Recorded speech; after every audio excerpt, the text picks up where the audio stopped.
Good evening, everyone. I'm back. It is I, Patrick, your game master, your podcaster, and your harsh taskmaster.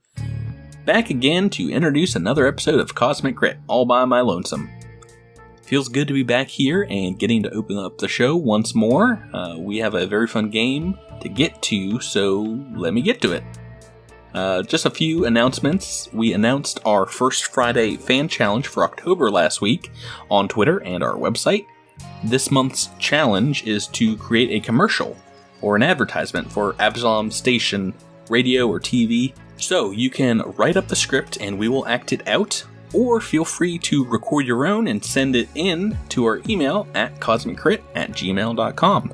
Submission should be between 30 seconds and a minute, and they can be about anything, from promoting a new movie, or an advertisement for a magical product, or a new starship design. We're going to send our favorite submissions a free PDF copy of either the Starfinder core rulebook or the new Alien Archive, which comes out next week. An example of a submission might be like this. Try Edris's new Vesk scale polish, the only scale polish that gets that high glossy sheen that all the lizard ladies love to punch. That's Vesk scale polish. Brought to you by the same people that make Android Rust Be Gone. Our patented formula keeps your knee joints lubricated, so you can bust a move on the dance floor. We want to use these commercials in our bonus episode in November. A quick reminder that our Crit Stop bonus episode is to support the Extra Life campaign for the Children Miracle Network of Hospitals and Paizo's drive to raise money and support the kids. If you donate to us or the campaign, for every $100 that we raise, we're going to make that bonus episode 10 minutes longer. The link to help us is in the description, and if you like our show and you want to show your support, even $1 or $2 really does help. If you do want to support $5 or more, we will give you a shout out on the podcast. So say hello to your friends, your gaming group, whatever you'd like, $5, and you are in. This episode is special because after our gameplay today, we have a crit bit that you will not want to miss. Stick around as we interview Jason Keeley, a member on the Paizo development team for Starfinder. We talk to him about the adventure path, the Starfinder's release, and the upcoming Alien Archive. So that does it for this intro. Sorry if it was a little dry. We have a lot of fun stuff planned for October, including some more surprises. If you want to know about them as soon as they happen, follow us on our Twitter at Cosmic Crit to stay up to date. Thank you everyone for listening, for your iTunes reviews, Facebook reviews. Those are all super helpful. So without any more shilling or hyping for things to come, may I present to you Episode 9, Night of the Living Diplomat. Last time on Cosmic Crit. ANDIS and Raimi now own a bar. We leave the Fusion Queen and we take half the booze with us. The gang is not unemployed anymore. Nice. We meet Chex at a bar and have a throwdown awesome party as we celebrate our induction into the Starfinders. ANDIS did something very out of character. Spending money. We went shopping! We spent some money! Money!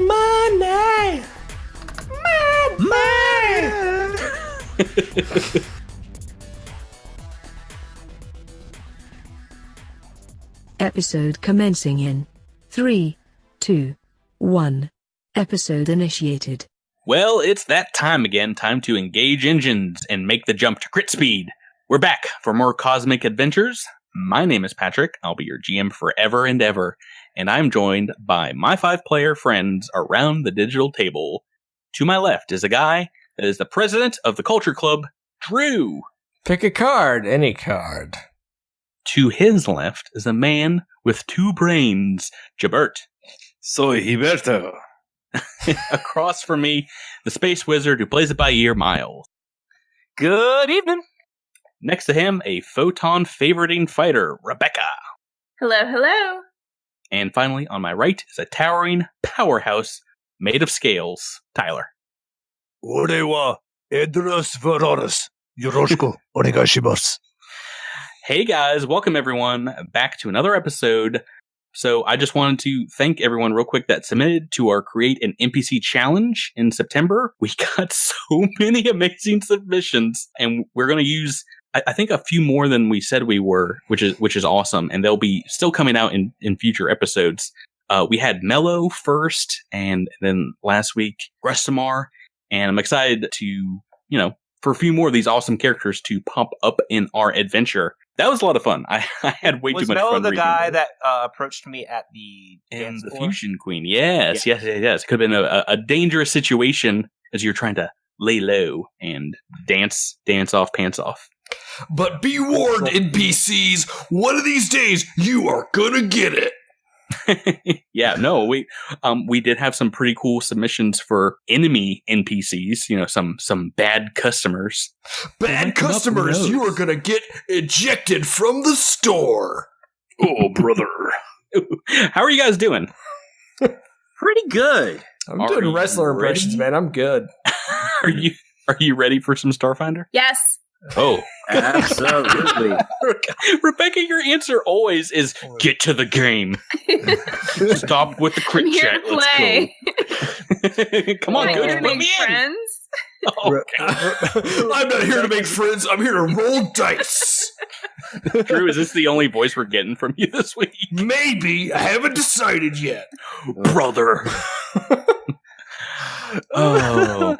Oh man, I think Becca's personal hell will just be playing Starfinder with all of us as we delay the game. Let's start our adventure. And this week's adventure does not start on Absalom Station.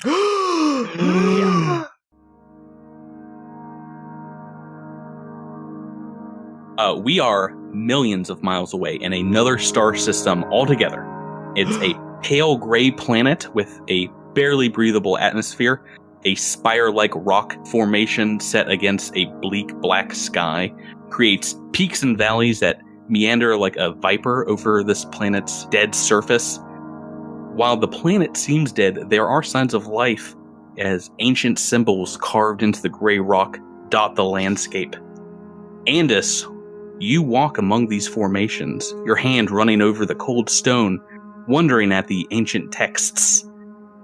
A moment later, you hear the men back at the base camp screaming, their voices carrying over the rocky craters. A swirling cloud of red energy swarms overhead to the south, moving faster than any storm front you've ever seen, and heading directly for you. And as you run to take cover, your exocortex freezes the scene, and you open your eyes, and you're back inside your sleep pod on Absalom Station, just another random firing of your brain's synapses in the form of a dream of one of the past souls to inhabit your body. How are you doing, ANDIS? ANDIS is physically well. Rested? Well rested. A little disturbed at what they've just seen. This is, I think, maybe a nightmare that they haven't had before? Yeah, maybe. You've definitely seen just like images of maybe the ancient runes carved into the wall, or this massive energy swarm of red energy, but you've not seen it all put together in kind of this might video have been memory, like the most complete sort of memory like that. Yeah, but you've gotten tons of these before, just like little glimpses into your past, your body, your host's past. Like I said, you think this is just random firings from your second brain, your exocortex. Right, yeah.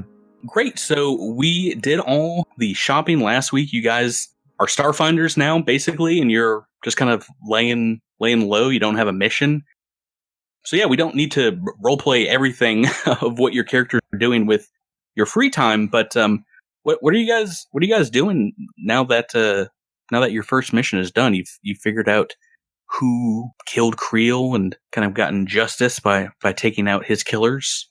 what's on the agenda after that? You've got some time now. Remy is still not satisfied that the mission to him is over. Mm-hmm. So he is still trying to investigate, or at least kind of subtly look into astral extractions. Okay, yeah, this company, the mining consortium. Yeah, it's something that's been bothering him, and he already kind of is wary of large corporations and their meddlings with the lives of regular people. So that's something that it may not be an official mission, but he's still quite bothered by their possible, not influence, but their reach, their what hands they got. The part they're playing in this play. Yeah. So, is your character, is Raimi doing this by themselves? Or are they still going the loner route? They just doing online infosphere research. Yeah, he still has not warmed up at all to the idea of being a Starfinder. He still sees it as a nuisance and is not really taking it seriously. Well, when you took the badge, the previous episode, you put it in your pocket. Is that right? Are you wearing it at all? No, he's not wearing it at all. Okay. He has warmed up to ANDIS a lot. Your dancing buddy. Yeah, I mean, he liked that they kind of went in on the shenanigans, also seemed to be taking it with a degree of severity. He finds ANDIS's kind of personal quirks to be a little enjoyable because it's off-putting to everyone else. And while he still has a lot of respect for Edris, he's just not really wanting to play with the Starfinder Society right now. So he's kind of feeling just more agitated that he's been drawn into this. However, he is starting to warm up to it a little bit because it has put him on this path to potentially throw a wrench in another company's potential nefarious dealings. Going back to you, Jabert, to ANDIS 147, your character has already gone through a bit of a renewal in just the last few days. It seems like you've gone from the wizened old android, maybe the doddering old android, pretty quickly to getting drunk and partying with hipster Raimi. Yeah, Raimi's not about a hipster. A quarter of your own age. Well, I mean, maybe to old school ANDIS. Is this the dawning of ANDIS 2.0? Well, I think ANDIS is maybe starting to find something that they're excited about again. You know, and so it's always interesting. They were kind of ready to. I mean, as androids tend to do, they were kind of ready to die and move on. Yeah, now they're and move on and make way for another soul. And so androids in that way are kind of like hermit crabs. You know, you outgrow that shell and you leave and you go find another. Your soul leaves the corporeal form, voluntarily, as this process called, is it called renewal? Yeah, it's called the renewal. Yeah. And it's something like not everyone has to take, but it just kind of works out that a lot of androids do. But in the last couple of days, it's interesting to me as the game master and as someone that's really liking the fiction of the Starfinder world that both you, Jabert, and your character have just changed slightly based on the circumstances that you've found yourselves in. Yeah, I think it's probably good for ANDIS to be around younger people. Well, speaking of younger people, Knack, Drew, you said a couple episodes ago, I think, that Knack was beginning to appreciate the rest of the team, these people that you're just kind of by chance stuck with. What are your thoughts now after your first mission is over and you guys have been able to spend some of your fairly gotten gains? So there's only one problem with the gains that we've gotten so far. Mm-hmm. I feel like we could have gotten more. Small potatoes. Small potatoes. We're getting back into the game. We're getting back into the to the mix. We're meeting people. We're making connections. And though our first mission might be over, I feel like the fun and profits are only scratching the surface so far. So yeah, your character Knack knows well that the Starfinders have access to a lot of things that just regular, people on Absalom Station don't have access to. That badge that you have now kind of does open up a lot of doors and commands a good deal of respect. Are you wearing the Starfinder badge? I've got it on me. It's not obvious. It's not an obvious place, but I can have quick access to it whenever I need it for what we're doing. Is it inside your jacket lapel and you just like flash it like boom, boom? Sometimes. Here's the thing, though.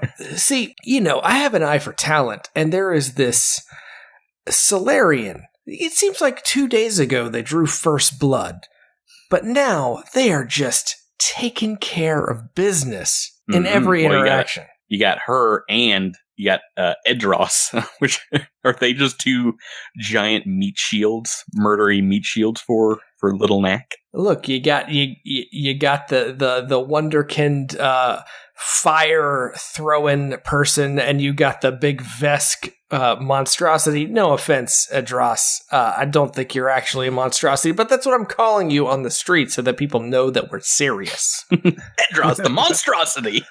Do the wrestling voice, Drew. Do the wrestling. We've got in this corner Edros the Monstrosity, his new tag team partner, Alindra Valens. They call her the Fire Thrower. They call her Solar Sword. She can take anybody down. It's so good. So good. I want to get through everyone here. So real quick, Tyler, Edros has spent, your life adventuring, rebelling, being a thorn in the side of anyone in positions of power, but you joined up with the Starfinder Society pretty easily. What's going through your character's mind right now? Oh, I mean, I think Edris is happy to be working with a team again. He kind of he was solo for quite some time, and this is the first time, with the exception of he has worked with Raimi before in the past, and with the exception of that, though, this is the first kind of sizable team that he's worked with in a while, and it feels good. But at the same time, that last experience didn't end very well for him. Yeah, so you were not the hero that saved the day, basically. This Alindra kind of stole some thunder. I was surprised by that, just mechanically in the game. I mean, Edris definitely sees himself as a warrior, and a very strong warrior. And he found himself in a position where he was so injured that he couldn't just rush into fight like he wants to, and but Alindra was, and so he recognizes Vesk.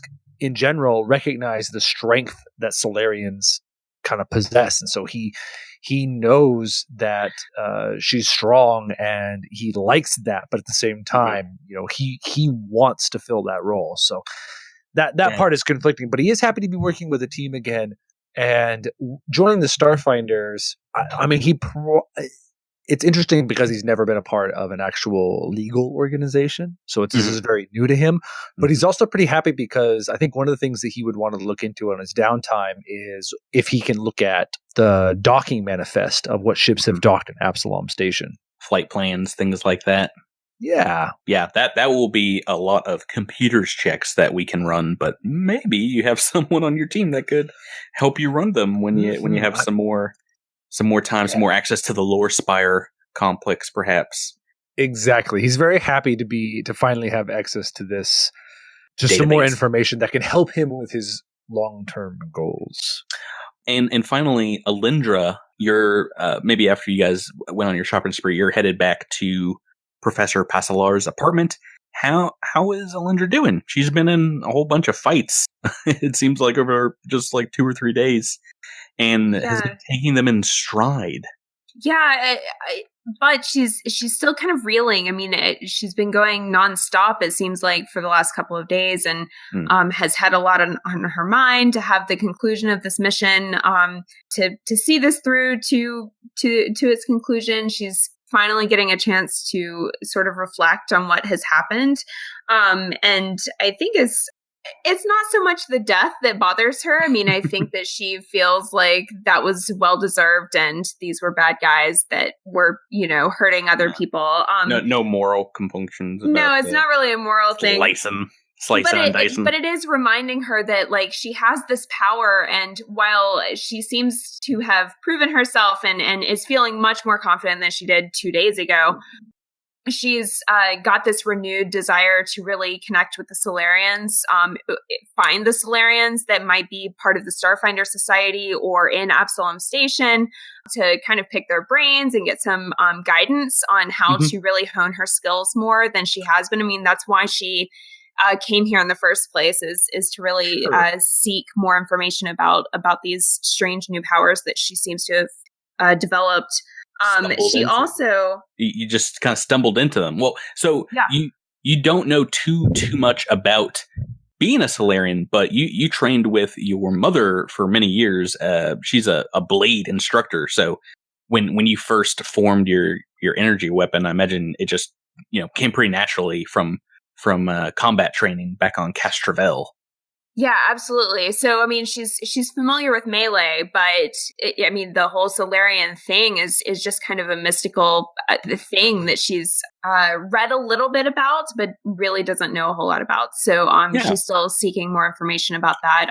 And I mean, again, that's part of why she was really keen to join the Starfinder Society is to get closer to knowledge about that stuff. That's kind of their mission, is to seek out and collect information across the universe, the Starfinders. Right. And but just, she's a bit of a nerd, so more information is she's like chomping at the bit. So she's also been reflecting on how she has fit into this group. I mean, she's come from an apprenticeship on a desert island, basically, this planet that was uninhabited, with the exception of Master Pastelar.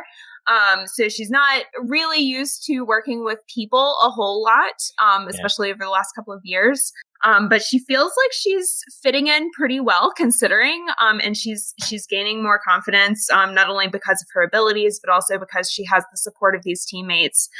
And in particular, she's reflecting on the fact that she feels a certain affinity for Edris. Like, she feels that he has been really inspirational to her, being another melee fighter and so strong and so confident on the battlefield. She wants to emulate that. So he's been kind of the person she's been really looking up to in the group, and has kind of is using as a bit of a role model. Well, he is completely 100% comfortable with taking gang members' lives, especially, and you seem to have followed suit. Alindra is pretty comfortable with taking out bad guys, right? Yeah. Does that give you, Rebecca, or Alindra, any cause for reflection over the next couple of days? A little bit, but I mean, again, I kind of feel like they had it coming. I mean, these were bad people, The only ones that I have a little bit of pause about are the level 21 crew, but only because she learned after the fact what their true, alignment was. I think had she realized, of course, she wouldn't have engaged in the way she did. But I mean, hindsight is 20/20. So Rebecca, I'm not going to judge my character for taking the actions that she did. So when you get back to Pastelar's apartment, you turn the corner in the apartment building on his floor, and you see Absalom Security Corps members in the hallway right outside his door. And they see you and wave you down to come and talk to them. They say, "What are you doing here?" This is my friend's apartment. I'm staying here with his permission. Why are you here? You get closer to the door, and you can tell that looks like it has been maybe the mechanism has been tampered with, and it's kind of slightly ajar off its track. And they say, "There was a breaking and entering. Alarms went off. You say you're staying here?" Yes, but I haven't seen Master Pastelar. Have you seen him? That's one thing that we were hoping to ask you and some of the neighbors here. Do you have any way that we can contact him? I'm not sure. He left me a video message when I arrived a couple of days ago.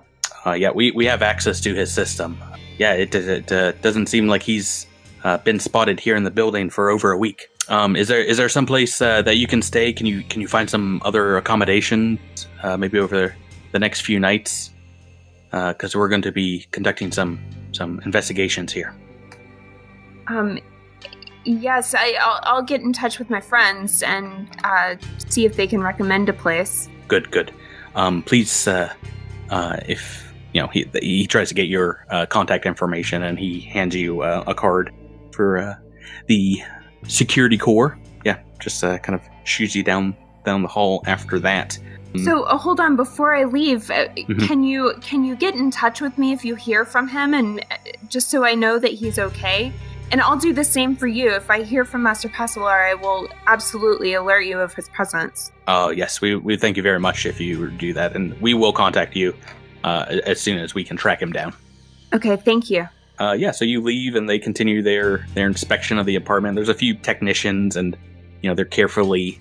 There's some broken items you can see as you're walking by the door. One of them's putting a digital broken photo frame into an evidence bag. Yeah, hands it over to a senior security corps member in the room, Sergeant Hanser, who studies what's on the image for a while before going and putting it into his personal bag. What, Alindra, do you want to do for lodging? I don't know. Oh no! I'm homeless. There's plenty of beds on Absalom Station. There's sleep pods. There's economy rooms. You can get, a nice hotel room for like 5 credits a night, something pretty negligible. I think most of these guys mid-range, like a B&B or something. The economy is the mid-range. I want to say it's 3 credits per night, but we'll double check. Does it come with a continental breakfast? Brunch. It's just bagels and cold cereal. Okay. I can work with that. Yes, Jibert. Patrick, if you'll allow it, I imagine there's probably a cot that ANDIS keeps in the shop. So if she wanted to sleep in the shop, I imagine that'd probably be okay. Would you like to sleep in a freezing, dry metal dock? Thank you for the offer. I've always found it quite comfortable. Actually, I have a tent for 6, so we technically could all, camp out. You could go camp out. Yeah. Make s'mores. Yeah, I'll take an economy room. So that is, I think, maybe the 3rd or 4th day since we've started playing, and we don't have to roleplay everything you guys did, but you have, like I said, some downtime to yourself. You can spend it on what you're talking about, doing your own investigations. You can hang out together, go to the HUD bar. We don't need to roleplay all of it, like I said. We're just going to fast forward and get some more incident at Absalom Station action. Awesome. Am I at full hit points now since I've had a few days? Just ready to go. I don't think so. So like I said, every day you get back 1 hit point. If all you want to do is spend the day resting, I think you can get back a couple. But well, I mean, I only need 1 more hit point. Am I? Oh yeah, then you're fine. Okay, great. Wait, you said we've had 2 days of downtime? Yes. So between your shopping day and this day, it's been a couple. Okay. So in that downtime, since I have my ring attuned, have I heard anything about astral extractions or Creel? Well, I mean, where are you going? You just going to like bars and stuff, or hanging out at your hotel? Yeah, I've been kind of going to bars. I have ANDIS kind of with me, just kind of hanging out in different little nooks and crannies of not necessarily the underworld, but we've kind of gone back to our little hidey hole bar, and we've gone to the HUD and other various places, just kind of like hopping around. We'll role play it really quickly. Miles, have Raimi give me first a perception check. Now, is perception plus the hearing bonus? Yeah, I've got the DC or for trying to pick up stuff just in random bars and in taverns and what have you. So plus 5, that's 13.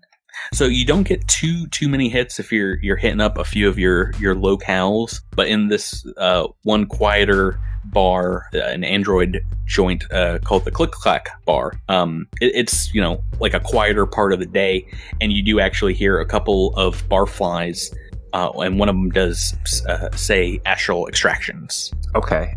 Now, does and this isn't, I don't think it's specified in the book. Do I get any of the conversation, or do I just get the name as mentioned? So it just perks up when you hear the name being mentioned. But yeah, you know that these guys they're like kind of huddled up against the bar and across the room from you. But it just like magically highlights when they say one of them says astral extractions. Okay, so I assume Andis is with me.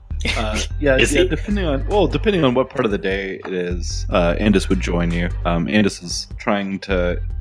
They've been away from Nazumi. They're bored for a couple of days now, so they need to check in and make sure everything's going good at the shop. Oh, it is. Everything's fine without you. You worry too much. So let's. Do you guys, if you're in this in the bar together, the Cloak bar, these are a couple of android dock workers that Raimi, you overhear them say this. Do you want to talk to them? I don't want so much to talk to them as I want to see, and this might be more of a question about the androids of the Starfinder universe. Can I have, and I'll ask him, Andis try to record their conversation? Does he have like an internal thing where he can pick up on what they're saying or record it? Actually. Do you have an additional thing? Well, no. I mean, what I was going to say was the exocortex allows you a bonus on like to recall information. So I mean, you could conceivably have that kind of like. So if you want to eavesdrop, which is what I'm hearing be described, yes. That would be. But I don't have like a directional microphone or anything. No, you don't. Right. You don't have that blue Yeti right in front of you, recording that crystal clear audio.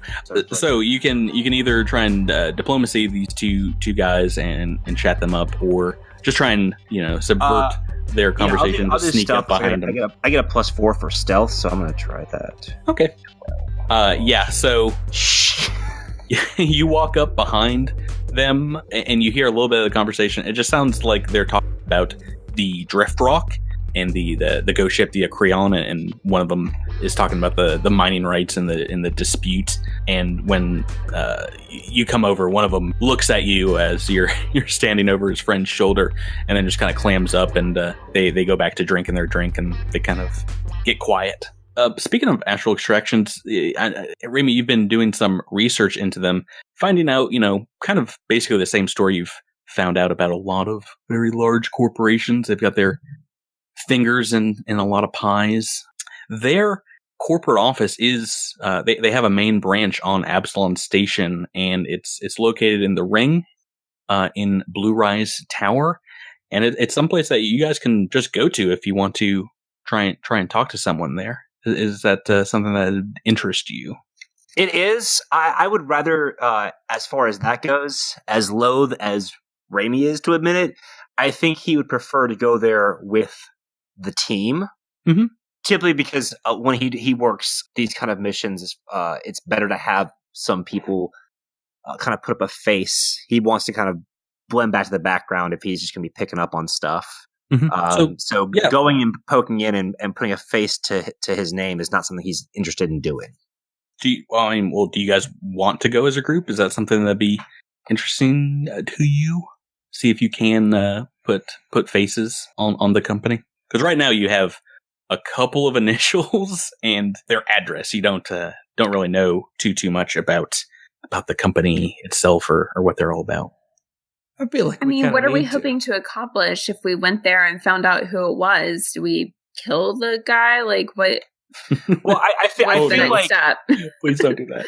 I feel like, or at least I think Raimi feels like, while they were given this mission to find out why the Starfinder member was killed, he doesn't feel like that solves the problem. Like, yeah, the bigger problem here is that this company is somehow involved with hiring this gang to murder this Starfinder member for kind of unclear purposes as to what it does for them.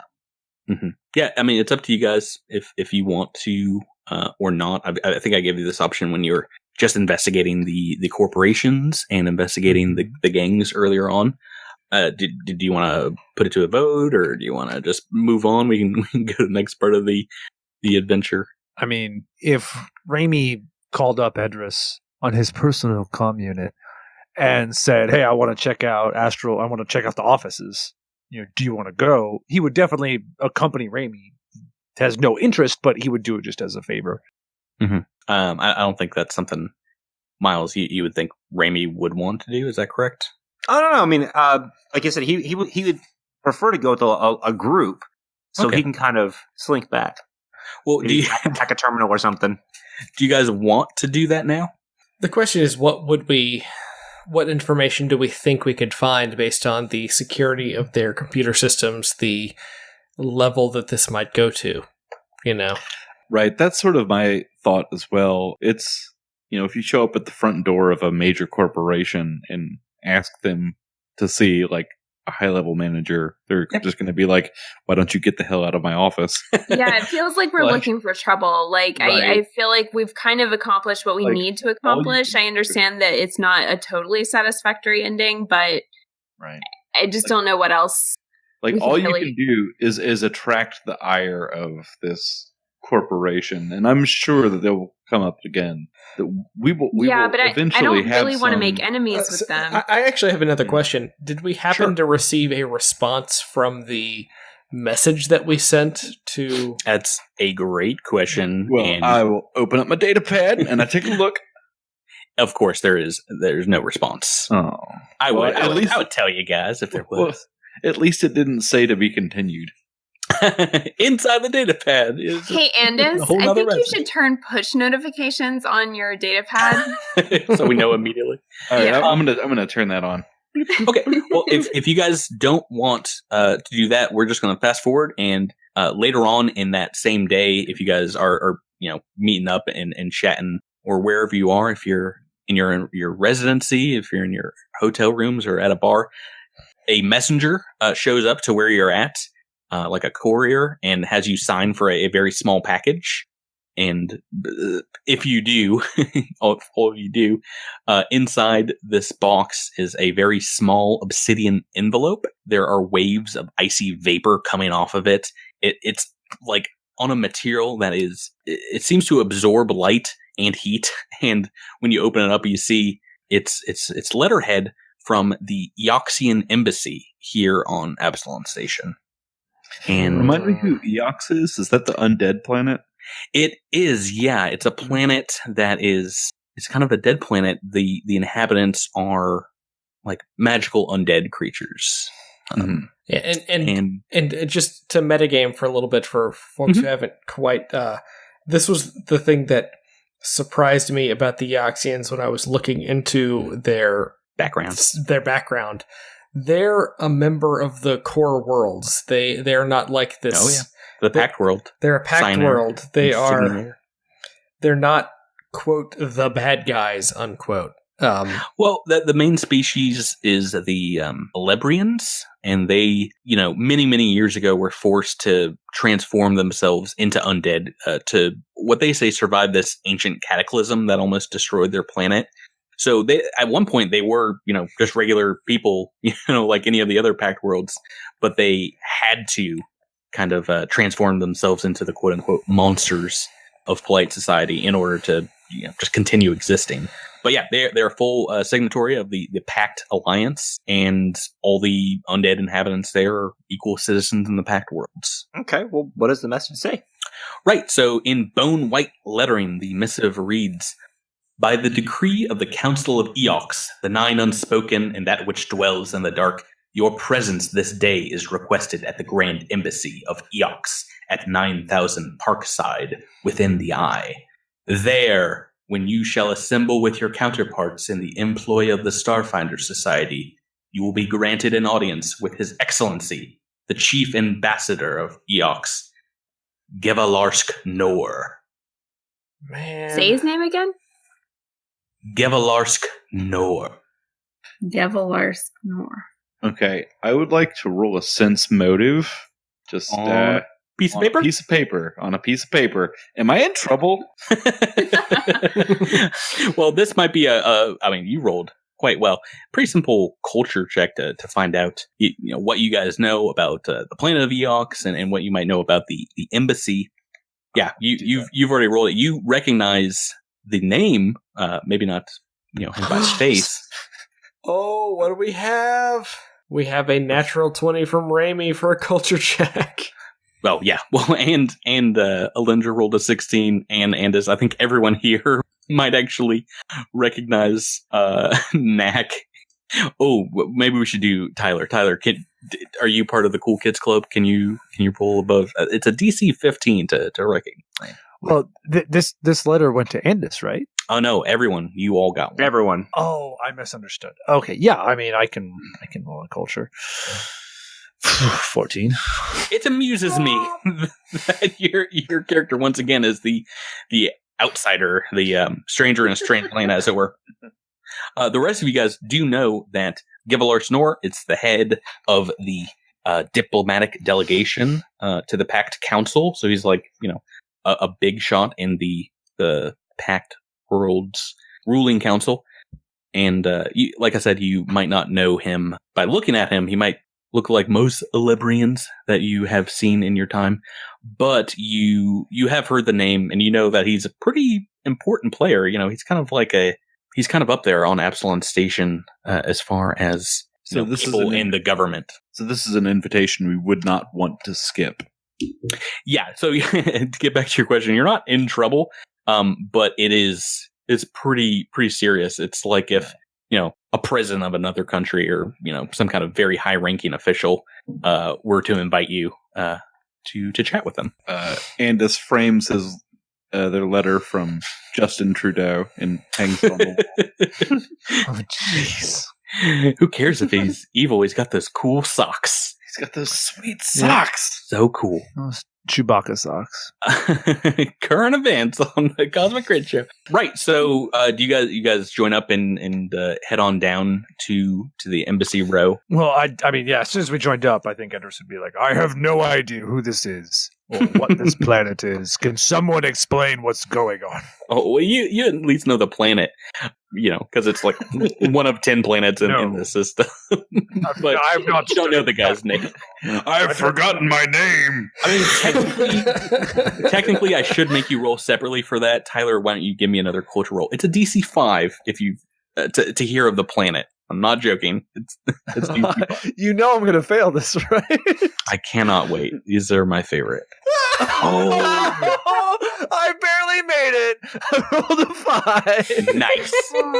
Yeah, you've heard it. It's like the 6th planet or so. You're pretty sure. Whatever. Listen, I barely know what this planet is, let alone who this guy is. Can someone fill me in? Raimi fills him in on everything. Yeah.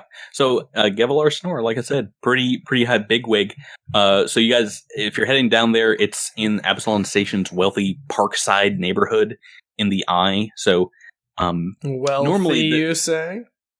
I mean, it's very well guarded, and the whole block, like the whole sector of this section of the Eye, is normally restricted only to Eoxian citizens and foreigners or people from Absalom Station that are there on like official business. So your invitation to get you into the sector gives you authorization to enter.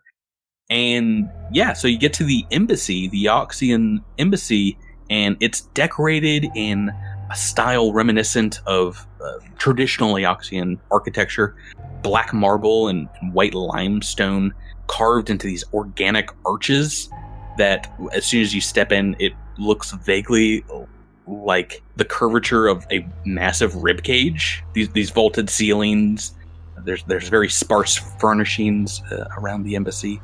And stepping into the main hall, it does feel like you've been swallowed by some kind of massive black dead creature.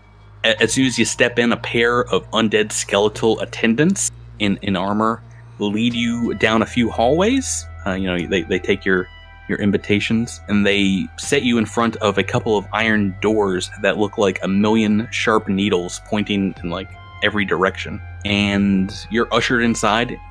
Inside may as well be a mausoleum. The ground is covered in a thick black dirt. A stone slab dominates the center of the room, serving as a desk.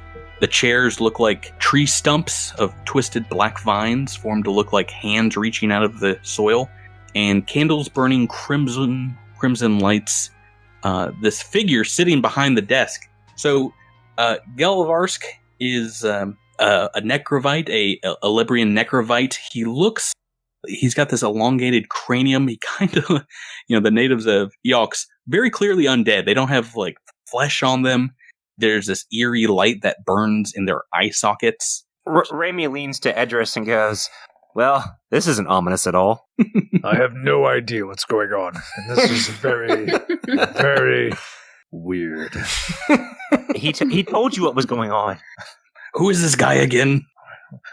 I mean, you told me, but still not ready for this. I think very few people are. I can't believe I didn't. I almost failed a planet check. A planet Cracked me. C5 check. I was so excited So about funny. the possibility of you rolling low and be like, wait a Almost minute. happened. There's a planet named Eox too? Everyone, give me your reactions. Here is a picture of Gevalarsk Nor. Yeah. Knock, knock, knock. I mean, exactly, yeah. You must go after He-Man, you boobs! It's in roll 20 if you want to take a peek at what the Equilibrium look like. yeah. Everyone's reaction was Skeletor.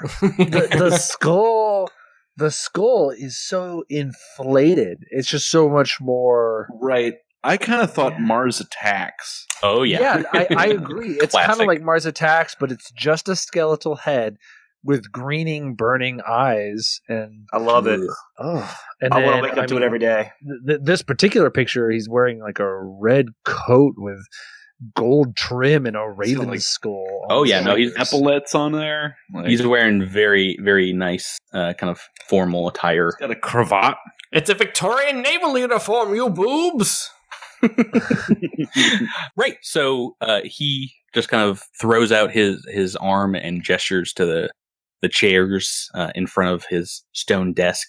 And he waits till you guys get settled. They close the iron doors behind you. Of and course. He says, "Salutations, Starfinders. It is most wise you heeded my invitation. We appreciate the gesture. Welcome to Eoxian sovereign lands here on the station. Why did you summon us? Please, may I first fetch for you some libations, perhaps some black milk. It is like the milk your bovine mammalian creatures secrete, but it comes from the teat of the venom scorpion spider hulk thresher beast, and it has a minty aftertaste." Nothing This for me. sounds amazing. I want two. Anybody You else? can Black have milk? mine. Yeah, the attendants come in a moment later, and we'll serve you whatever you guys want. May as well. Yeah, win in Rome. Do you have whiskey? He just nods silently, and his jaw kind of like falls down, and then he like presses it back up. It's like, yes, all manner of libations. So, Raimi just gives him a thumbs up. you no doubt have surmised the reason that I have assembled you all here. Not at all. We have no clue whatsoever. Anybody have a guess? Any of you guys have Sense motive? Fight He-Man? Sense reason for asking us here? what? Is that how that works? I'm sticking with fighting He-Man. Yeah, you don't really have any ideas, but I mean, if you guys, your characters might not have an idea. Do you, as players, have a guess? I'm thinking maybe we need to go to Eox for some kind of mission that he, as an ambassador. Raimi will be so pissed. So, I'm thinking that one of the ANDIS ships that came in dragging that asteroid was Eoxian. And that may be why there might not have been. If I remember correctly, there were no life signs on one of those ships. No, there was crew. They just did not come back. they disappeared. And ANDIS is also kind of suspicious that this may have to do with the Acreon, but that's possibly just because they've been researching or trying to follow that story as closely as possible over the last few days. So without he a whole lot of success. Nor continues on and says, "It has come to my attention that you all have shown some interest in the dispute between the Hardscrabble Collective and Astral Extractions. That's correct. The ship, the Acreon, which has been identified in the news, that came back through the drift space without its crew and unresponsive. It towed back with it a chunk of asteroid whose worth could be millions of credits." If you don't mind me asking, what is Is there something particularly valuable about this asteroid?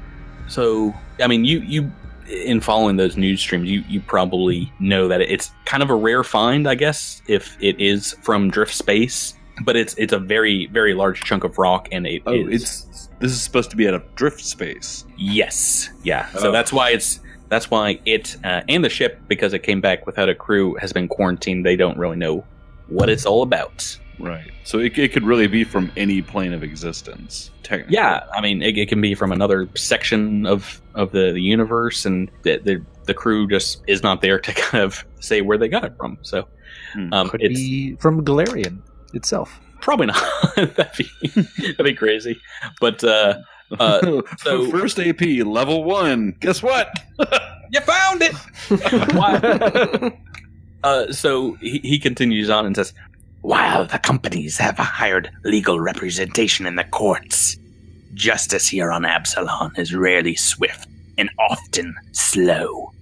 I, therefore, have offered my services as an impartial observer and mediator to the satisfaction of both companies. I now have my sights set on an outcome equitable to both factions. So, you're bringing us in some sort of mediating party. This whole deal is worth potentially millions of credits. What sort of payday do you think we might be looking at for any assistance that we could provide? If this rock does turn out to be valuable, our roles stepping in will surely be honored by one or both companies, depending on the claims that they have on the rock. But step 1, as my role as adjudicator, is to gather all the relevant information for each sides of this claim. Sir, if you don't mind me asking, what is your background with astral extractions? As I said, I am impartial. I do not have any holdings in either of these two companies. Do you think that they can be trusted to not act against you if you don't find in their favor? It kind of sounds like he laughs. His jaw just chatters on his skull. He's like, I fear not for the repercussions of what either faction can throw at us. We Eoxians, we have bigger fish to fry, as you say. I have read these reports on your interactions with the gangs here on Absalom. I understand that you are all very capable and discreet. The foremost qualities I look for in my agents. You are unknown quantities. Discreet? I've read the reports. I have my sources in the Starfinder. I think your sources might be a little off, because if you've looked at any of our previous ventures, we are kind of the exact opposite of discreet. I like how he's trying to sell us on our abilities, and you are trying to not sell us on our abilities. Look, I don't like being yanked around. Regardless of what Raimi has to say, I believe, coupled with your unique skill sets, that you are best suited for the work I set out to accomplish. And I would like you to cut through the red tape and tear out the heart of this matter and expose it to the harsh light of day. I am down for this. What is it that you need us to do? I would like you to travel to the Acreon, flying under diplomatic papers, and find out precisely what happened to the crew, quantify the apparent value of its asteroid cargo, and finally determine whether or not this drift rock is truly as mysterious as the news stations are making it out to be. I believe We can 100% do this. So Nor is basically offering you a job to look into the Acreon. Do you guys have any questions? I'd like to sense motive to see if I can see if there's any subtlety as he is working as a middle partner between these two things, just to see if he's looking for any kind of something. Yeah, go for it. So that is 14 on the die. +5, which is a 19 for the roll. And I can, of course, roll an expertise die on top of that if I need to. Which, an extra D6. so that's +4 to that, so that's 23. All right. So, yeah, you don't really get much from his facial tics because there's not a lot of face there going on.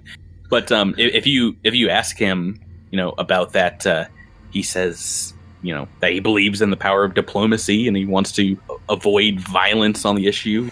The power of this office is derived from my diplomatic cachet in helping to provide leadership amongst the various pact worlds, the companies, and the races of the station. This small task will net me more positive news coverage than adopting a puppy or donating to the Dock Workers Union.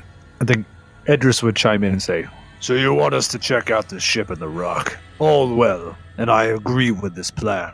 But I have no ship, and none of us have a ship. Is that something you can remedy?" Of course, a minor detail. I shall ask Absalom Station to borrow a vehicle. See that you may have this Scooty Puff Jr. Remember Scooty Puff Jr. We need to go back and listen to all the episodes and see how many Futurama references we have in total so far. I bet it's a lot. Probably. Great. Does anybody else have any questions for him? Yeah. I would like to inquire as to any background information he has on the Acreon. If we know anything about the manifest of the ship, where it was, where it's from. Do we know anything about this? Yeah, so he can, if you ask him, he says he'll send you the full report that he has, which is like all the information he says he has on the court case that is going on between Astral Extraction and Scrabble Collective. Just real quick recap, the Hard Scrabble Collective, they own the ship, the Acreon, or, it's part of the collective, and they were contracted by Astral Extractions to go out and look for claims and, like, mark claims, basically, like where they find them. So Astral Extractions... They would have been checking a bunch of different places. Yeah, so and that's why we don't know where this is from.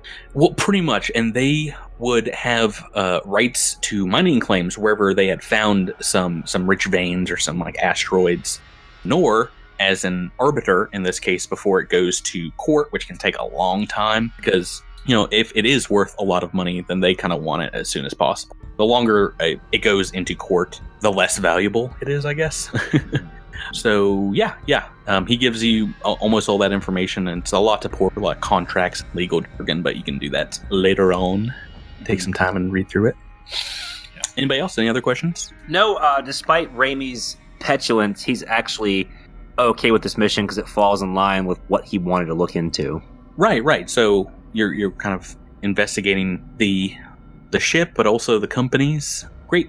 So he, I was just going to ask, how long has Noir been the head of the diplomatic ties to Absalom? A good while, probably 15, 17 years, somewhere in there. He might have served in various other diplomatic responsibilities before that, but he became the Grand Ambassador maybe the year 300 or so. I have a question. Yes, Alindra, Rebecca.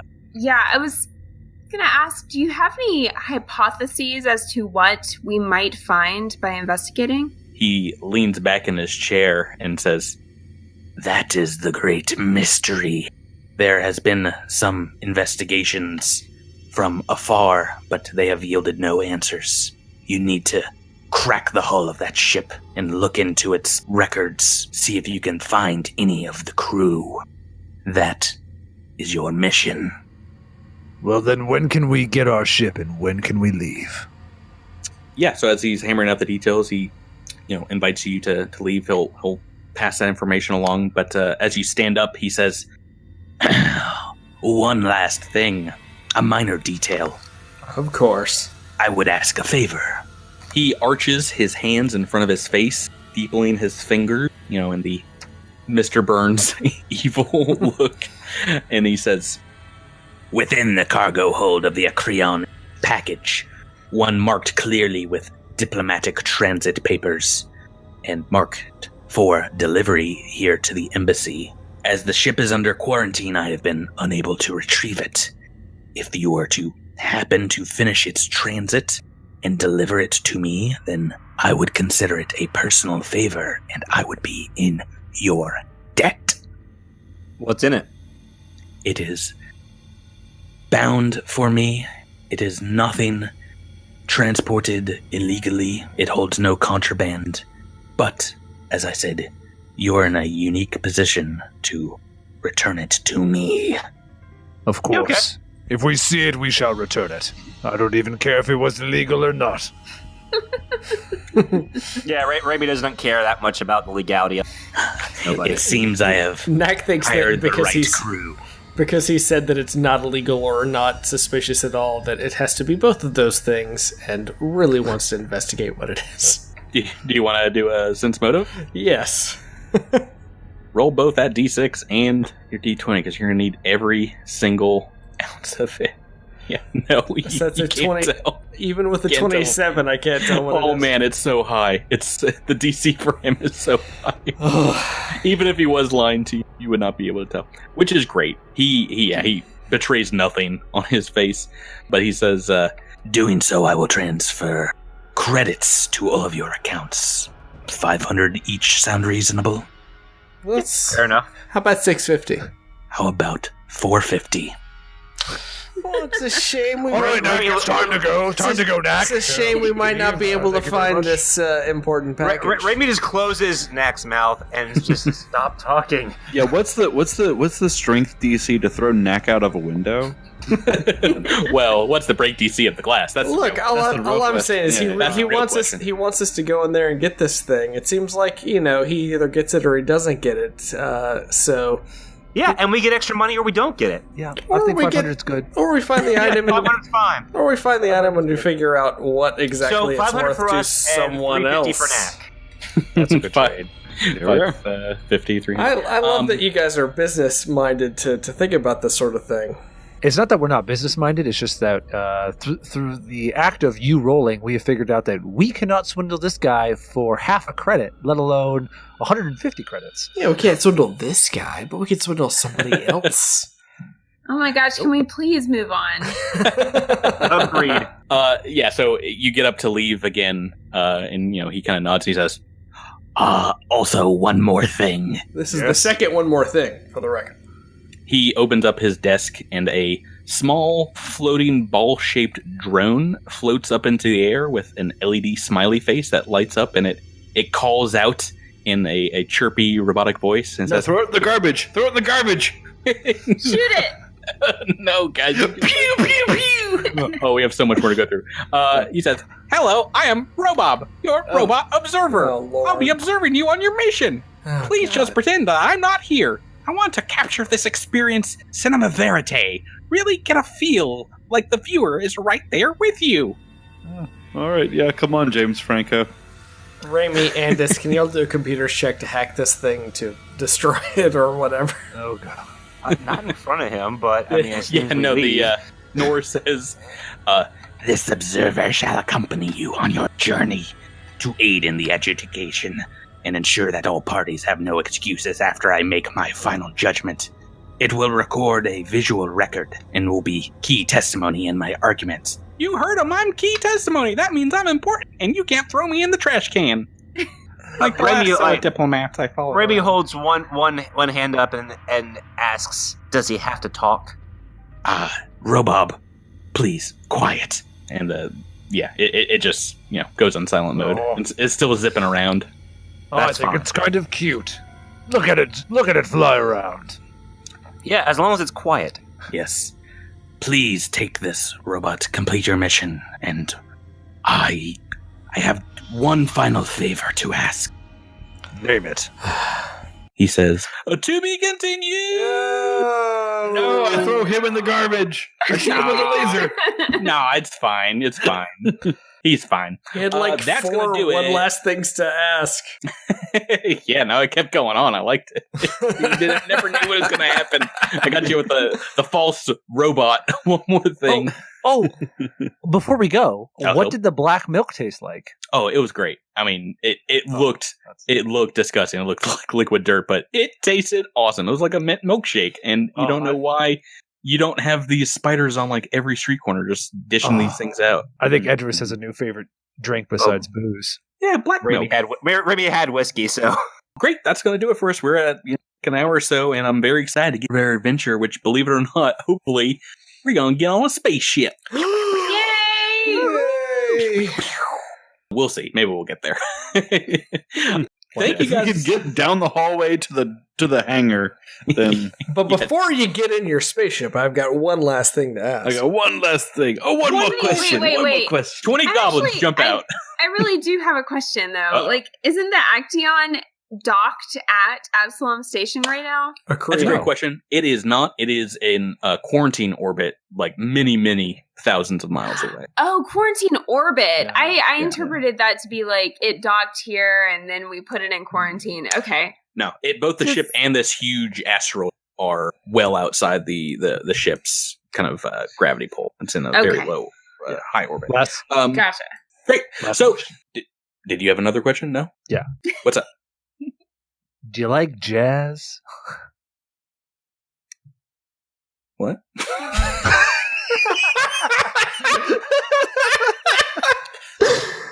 Have you ever been in the Turkish prison? Have you ever seen a grown man naked? That's maybe the most natural reaction to the question, do you like jazz, I've ever heard. What?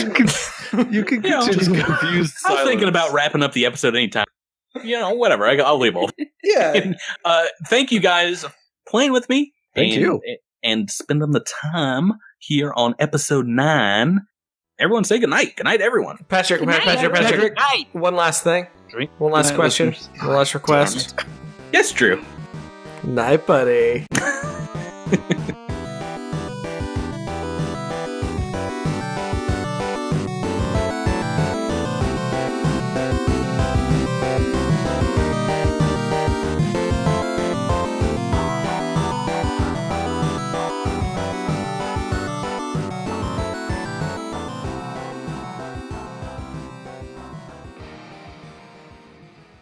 Welcome, everyone, to another Crit Bit, a Cosmic Crit little after show party. And this is Patrick. I'm your GM.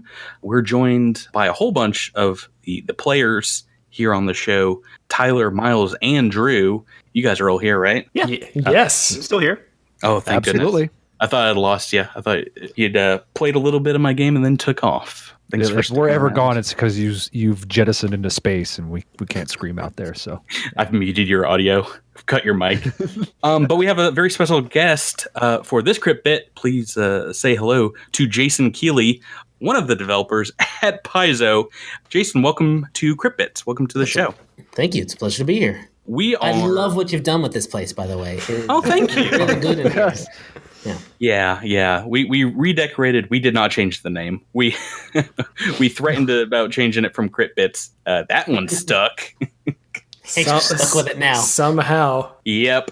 But yeah, this is a little extra bit on episodes where we like to talk about Starfinder, talk about the game as opposed to just playing it the entire time, because that gets too exciting. And then also talk to people that are making the game, such as yourself, and excited about the game. It has been about 2 months now since the release. Have you caught your breath yet?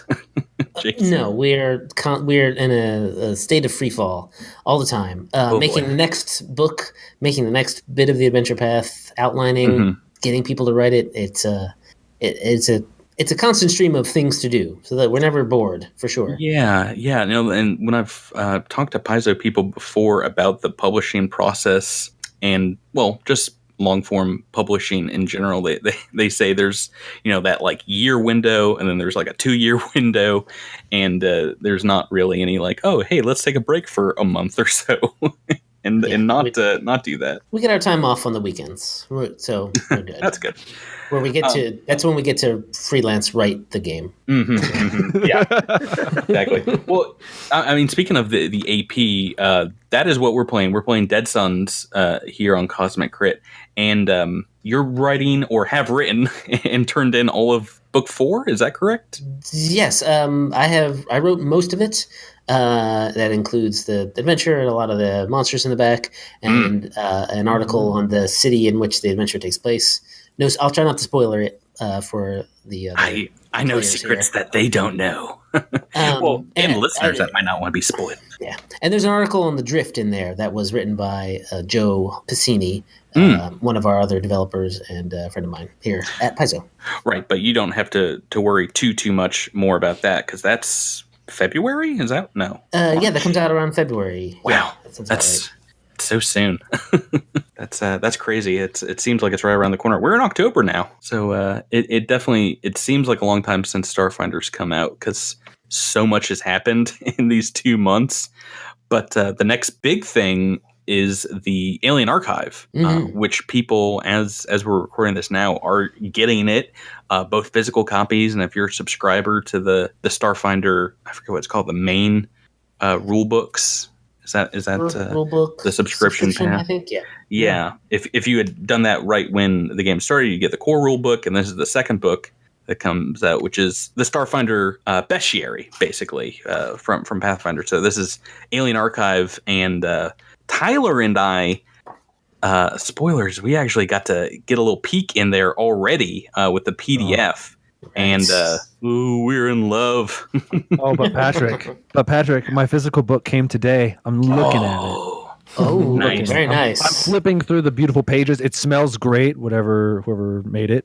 I have my disc. I have my disc. That's a weird comment to make. Nice. Yeah. It's definitely a really cool feeling leafing through this one. It feels different from other books of just stats of monsters and things that you might pick up. There's a lot of items. There's a lot of options. There's a lot of GMing tools, which I really enjoy. A lot of things you can kind of sandbox around with, which I'm excited to see what people do with, especially those back chapters where you get to make your own monsters and do fun stuff like that. Yeah, I've already seen people trying to, convert their favorite movie monsters and things like that into the Starfinder system, and they've got some scary imaginations for the amount of damage they're attributing to these aliens. It's their favorite. It's their favorites, so they're gonna get. Yeah, they want to get killed by it apparently. But it's really nice to see my Starfinder shelf filling out. With more and more books. When we. Since we're not doing as many books as Pathfinder, we're not doing player companions and campaign setting lines and stuff like that. We wanted to make sure that each book that we printed for Starfinder has a little something for players and GMs both ways. So that's why we have player stats here, new weapons and items, as well as the new spell in the back here for summoning monsters. Pretty important one. Yeah, that's something we didn't have in the core, so we wanted to get it in here. And I think we did a good job of doing a nice new way of summoning that is slightly different from Pathfinder. Yeah. Definitely something, Miles, for you to look out for Raimi. Oh, yeah, my Technomancer. Yes. I actually have a question about adventure path writing, because I'm a complete noob when it comes to playing an official campaign. I've played homebrew stuff with Patrick before and a Numenera campaign with him, but I've never actually, read anything other than a core rule book. So when you're writing an adventure path, is it like writing like part of a season of television, like an arc? Is there a whole story that you are trying to reach towards with a few books, or is it each book is its own specific story and then the next one just happens to connect? Writing like episodes of a TV show is a great analogy for that, because and at least on your sort of your better TV shows, someone has plotted out an entire arc of a season, let's say, when these beats need to be hit at around these times, and this is what where we want to end up. Whereas then we just sort of then give brief outlines of each individual volume to a writer, saying, "Oh, this is what where you're going to this location. Maybe include these monsters. Hit points A, B, and C, and then it's up to the individual writer to sort of fill it out." And when an adventure path gets developed, it is sort of make sure that the seams don't show too much between person writing part 2 and person writing part 3. Make sure that the end of part 2 matches up to the beginning of part 3, because they're going to be those two authors aren't necessarily going to be in contact with one another. So they might write two vastly different things, or they might have two vastly different ideas about the ending and the beginning. So it is a effort of individuals that is made into a group effort by a person who comes in and does all the patching, basically. Okay, cool. Another spoiler warning. I've got my copy of the second part of the Adventure Path, and it's completely seamless. Like, I think if I didn't mention it to players, they wouldn't know where kind of the books are separated, and which is great. Some adventure paths who have a nice sort of flow to them. Some feel a little more episodic than others, depending on what the adventure path is going for. But that's just the way it is. Some TV shows are one arc for an entire season. Some are more episodic, like a Buffy. Like each episode kind of could stand alone, but then there might be a sort of overarching story altogether. Yeah. No one told that the writers of that season of Battlestar Galactica, when they're all stuck on that planet, about this. That there was no patching there. First off, it was half a season. All right, and second off, it paid off in one of the best moments on that show. Oh God, Drew and I are still arguing about that like a decade later. It has been a very long time that we could have spent playing tabletop games, but no, Patrick didn't tell me that he was GMing anything until January. Well, yeah, so it's ridiculous that we went to college together, Drew and I don't think I breathed the word about playing Dungeons and Dragons or playing, I think at that point, some old Cyberpunk 2020 games with my friends from high school, just because we were into different things, and I don't think I was ready to just jump into a big game mastering at that point. But since then, for about the last 5 or 6 years, I've been game mastering Pathfinder and pretty steadily the adventure paths, and I've just fallen in love with them. And I was really excited when the first details came out about Dead Suns, because one of the first adventure paths for Pathfinder that I played was the first one, who's The Rise of the Rune Lords. The name escaped me for a second, just because I think when we had started playing is when that hardcover came out, and I was very excited to have this this giant tome to pour through. Did you get the crazy fancy one with the leather binding, and that was like? No, I wish I could buy that now, because mine has about 500 pieces of paper, and I broke it to pieces because it's like twice as thick now. I put like every single map I drew out in there, and all the notes about what happened. Don't use that as a campaign book, but buy a separate folder for that material. Or like we're doing here on the podcast, everything's digital. I love it so much. All my notes are an email or in Google Docs, and it allows me to free up some desk space when I play.